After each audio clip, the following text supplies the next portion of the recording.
지 9일 만에 시신으로 발견된 전주의 30대 여성 사인은 목졸림에 의한 질식사로 밝혀졌습니다. 과거에도 비슷한 수법의 범죄 경력이 있는 피의자는 혐의를 부인하고 있습니다.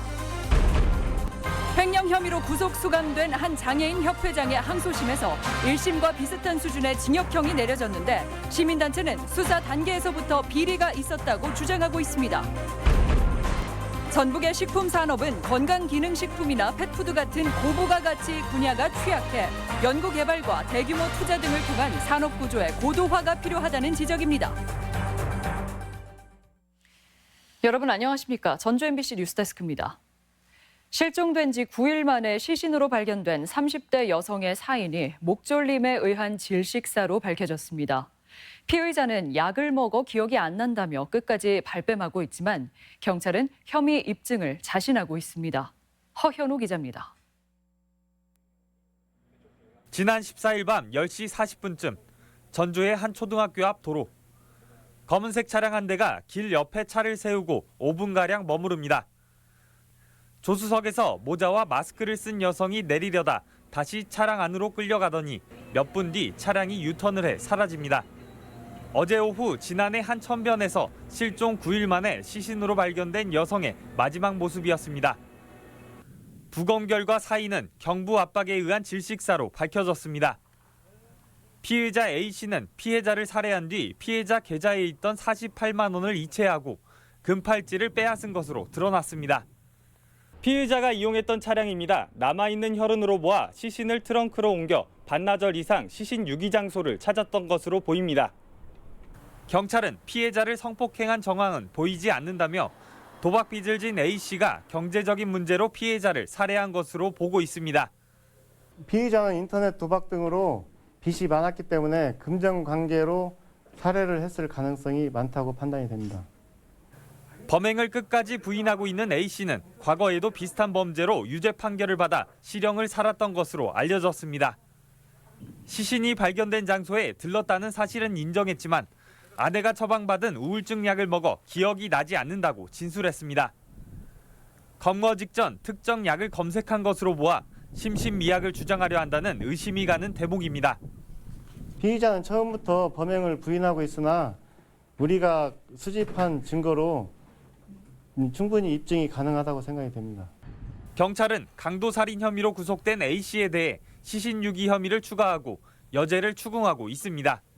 MBC 뉴스 허연호입니다. 도내 한 장애인 협회장의 구속 과정에 부정한 청탁이 있었다는 의혹이 최근 제기돼 파문이 일었죠. 해당 장애인 협회장의 항소심이 열려 1심과 비슷한 수준의 징역형이 내려졌지만 이번엔 한 시민단체가 수사 단계에서부터 비리가 있었다고 주장하면서 실체 없는 의혹들이 꼬리를 물고 있습니다. 조수영 기자입니다. 장애인을 채용해 관급자재를 생산하는 전북 지역 장애인단체 꿈들의 장애인협회. 전임 협회장 이모 씨가 지난해 협회 자금 7억여 원을 횡령한 혐의로 구속 기소됐고 이번 항소심에서 징역 3년 6개월을 선고받았습니다. 1심보다 6개월 깎였지만 죄질이 좋지 않아 구형량인 3년보다 많은 형량입니다. 다만 재판부는 현재 협회장이 전임 협회장을 밀어내려고 구속영장 청구를 대가로 검사에게 5천만 원을 줬다는 의혹이 제기되는 등 잡음을 의식했는지 내부 사정이 형사사건에 영향을 줬더라도 자금 횡령엔 선처가 없다고 양형 이유를 밝혔습니다. 그런데 한 시민단체가 수사 단계부터 비리가 있다며 의혹을 확대하고 나섰습니다. 전임 회장이 반년 넘게 편파 수사를 받았다고 주장한 건데 그 배경에 현 장애인협회장 A씨와 수사 담당 경찰의 유착이 의심된다며 대검찰청에 수사를 의뢰한 겁니다. 대검이 수사할 때까지는 지금 갖기가 좀 어렵습니다. 민감한 부분이 있어서. 노출이 되면은 자꾸 그 사람이 새로운 허풍 거짓말을 하고 오해가 생겨서 방송에 나가니까.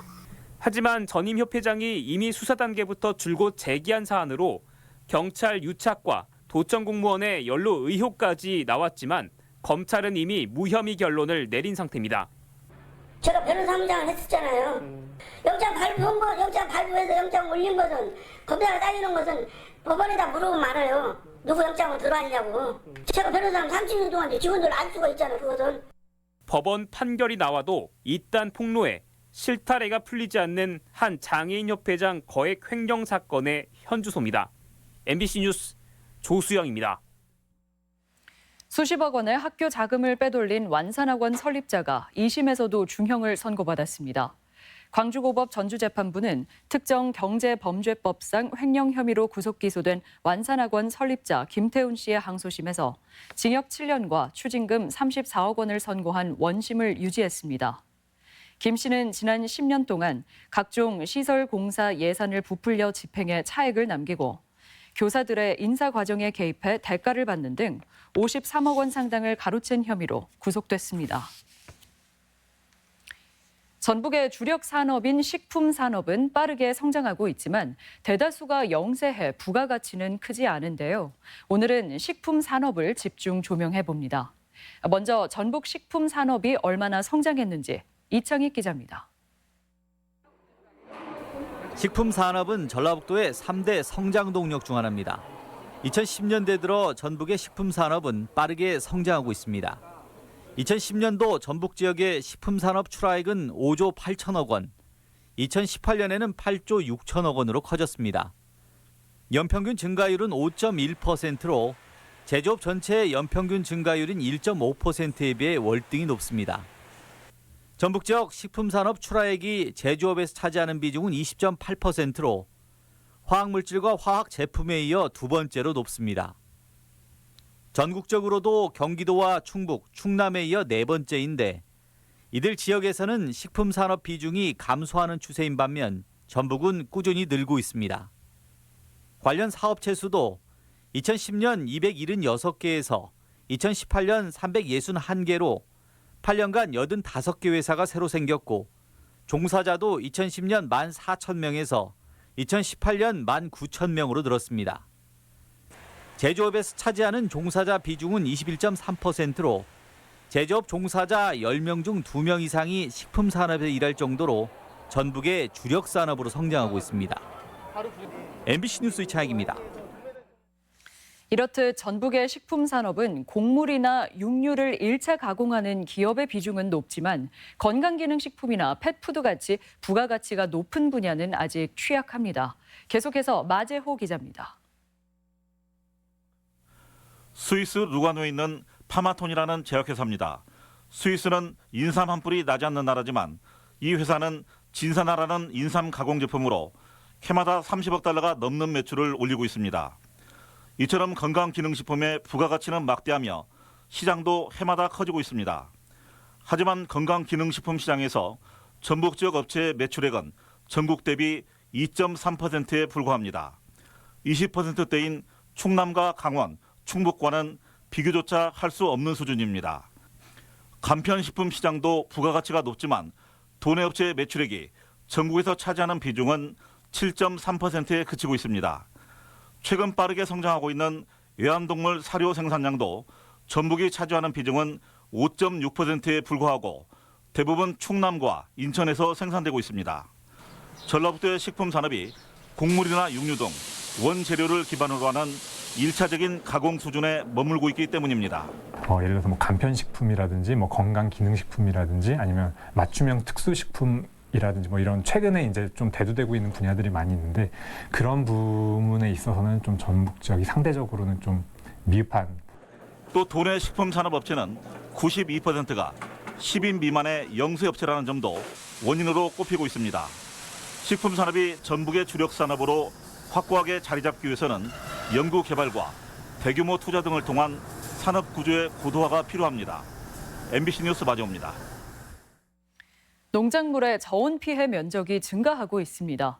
전라북도에 따르면 이달 초 아침 최저 기온이 영하권으로 떨어지면서 농작물 피해는 1,100여 농가, 1,200여 헥타르에 이르렀습니다.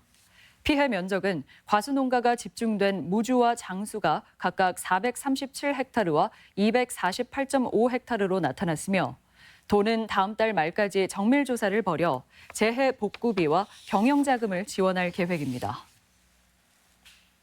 전국 시도의장들이 농민 공익수당의 국가 정책사업 반영을 촉구하고 나섰습니다.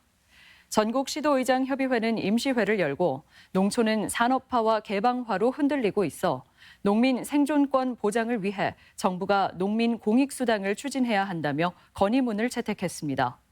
또 가축 방역관에 대한 처우 개선과 전국 권역별 대기환경청 설립 등도 요청했습니다. 21대 국회의원 당선자들을 만나 선거 뒷이야기나 앞으로 실천해야 할 정책들을 들어보는 시간입니다. 오늘은 4년을 기다려 재선에 성공한 전주 을 선거구의 이상직 당선자가 뉴스룸에 나와 있습니다. 네, 반갑습니다. 예, 안녕하세요. 반갑습니다. 네, 먼저 당선 축하드립니다. 예, 4년 만에 이제 국회를 다시 입성하게 되셨는데요. 그동안 유권자들의 목소리를 어떻게 들으셨는지요? 솔직히 기쁨보다는 네. 코로나19로 어려운 전북 전주 경제를 살려라는 그런 무거운 책임감으로 어깨가 무겁습니다. 네. 또 한편으로는 전주 을 같은 경우에는 재선 의원이 처음입니다. 그래서 전북 전주 경제를 살려라. 일자리를 많이 만들어 활력 넘치는 전주를 만들어 달라. 네. 그리고 문재인 정부 성공을 마무리해달라는 그런 명령을 받들어 열심히 소통하고 열심히 발로 뛰겠습니다. 네, 1호 공약이요. 황방산의 터널을 뚫어서 교통체증을 해소하겠다라고 약속하셨는데요. 사실 논란도 적지 않은 공약이라서 앞으로 어떻게 추진해 나가실지 궁금합니다. 황방산 터널은 단순한 교통 체증을 뚫는 터널을 뛰어넘어 네. 혁신도시, 국민연금 기금운용본부가 있는 혁신도시와 서부 신시가지를 연결하는 교통과 경제를 확 뚫는 터널입니다. 이렇게 터널이 완성이 되어야 혁신도시와 신시가지가 하나의 지역으로 묶이면서 전라북도 전주의 새로운 신성장 플랫폼을 만드는 터널이 될 겁니다. 네, 당선인께서는 자타공인 현 정부의 경제 전문가신데요. 그러면 이 낙후된 우리 지역 경제를 살리기 위해서는 어떤 해법이 있다고 보시는지요? 조금 전에 말했듯이 이제 전주가 문제인데, 전북이 문제인데, 전주만 놓고 보면 중소 자영업 비율이 17%, 관광 숙박이 8%, 약 25%가 민생 현장, 지금 어려운 분들입니다. 이제 이런 분들한테 좀 희망을 주는 정책을 또 산소호흡기를 다는 정책을 또 발굴을 해야 되고요. 두 번째는 긴급 처방을 뛰어넘어 전북의 미래의 내생적 발전 모델을 개발해야 됩니다. 그래서 금융 중심지 지정에 따른 국제 금융도시, 그리고 스마트팜 도시, 그리고 이런 미래 청년 창업 벤처 도시, 이런 것들을 그림을 그려 놓으면 거기에서 이제 넷마블, BTS가 이 전라북도 출신인 거 알고 계십니까? 그런가요? 예, 그럼 제2의 BTS나 넷마블 또 스티브 잡스 같은 걸 많이 탄생시키게 하는 도시가 되면 거기서 일자리가 많이 생기고 청년들이 돌아오고 활력이 넘치는 도시로 바뀔 것입니다. 네, 그럼 끝으로 도민들께 하고 싶은 말씀 있으면 전해주시기 바랍니다. 정치가 공해가 되어서는 안 되고 희망이 되어야 합니다. 그러니까 착한 정치, 좋은 정치를 해야 되고요. 좋은 정책으로 도민과 전주 시민 여러분께 꿈과 희망을 주는 그런 일을 많이 해야 된다고 생각합니다. 전주 시민과 소통을 많이 하면서 말보다는 행동으로 실천하겠습니다. 다시 한번 진심으로 감사드립니다. 네, 오늘 나와주셔서 고맙습니다. 네. 예, 고맙습니다. 네, 총선 미디어 감시연대 전북지부는 올해 좋은 총선 보도상에 전주 MBC 기획보도 시민이 원한다와 유튜브로 방송된 기자적 참견 시점과 개표 방송 가가 된디아를 선정했습니다. 이들 보도는 지역 주민이 뽑은 현안에 대한 후보자의 답변과 공약을 비교 평가하고 뉴미디어를 활용해 지역 방송의 한계를 뛰어넘었다는 평을 받았습니다.